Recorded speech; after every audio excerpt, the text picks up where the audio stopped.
بسم اللہ الرحمن الرحیم۔ Welcome to my channel.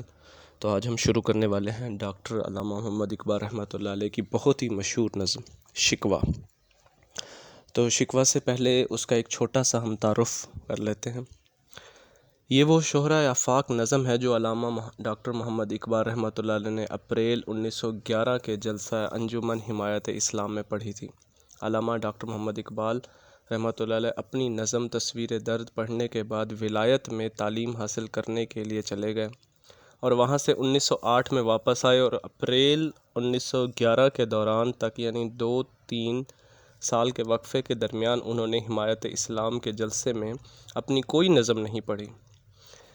April 1911 میں انجمن حمایت اسلام کا جلسہ ریواز ہاسٹل کے صحن میں ہوا تھا۔ علامہ ڈاکٹر محمد اقبال نے اپنی یہ نظم معمول کے خلاف پرنٹ نہیں کروائی تھی، بلکہ اس کا مسودہ خریدنے کے لیے لوگوں نے بڑھ چڑھ کر بولیاں لگائی تھیں۔ چونکہ علامہ ڈاکٹر محمد اقبال اپنی نظم ترنم کے ساتھ پڑھتے تھے، جبکہ انہوں نے یہ نظم تحت الفاظ میں پڑھنی شروع کر دی، تو لوگوں نے شور مچانا شروع کر دیا کہ اسے بھی ترنم کے ذریعے ہمیں سنایا جائے۔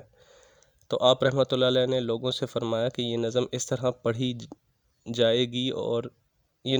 پڑھی جائے گی اور میں بہتر جانتا ہوں کہ کون سی نظم کیسے سنائی جائے۔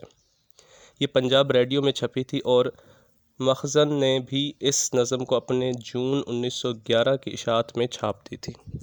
نظم شکوہ اپریل 1911 کے اجلاس انجمن حمایت اسلام لاہور میں ریواز ہاسٹل اسلامیہ کالج کے صحن میں منعقد ہوا تھا میں پڑھ کر سنائی گئی۔ یہ بیک وقت عظمت رفتہ کی تاریخ بھی ہے اور زبوں حالی کا شکوہ بھی اور بہترین دعوت عمل بھی۔ اقبال کو خود ہی دوسری نظم جواب شکوہ لکھنی پڑی جو 1913 کے ایک جلسہ عام میں پڑھ کر سنائی گئی۔ یہ جلسہ بیرون موچی دروازہ میں بعد از نماز مغرب منعقد ہوا تھا۔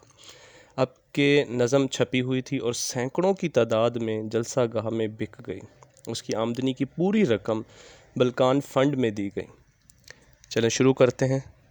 یہ تھا اس کا چھوٹا سا تعارف۔ اب ہم شروع کرتے ہیں شکوہ۔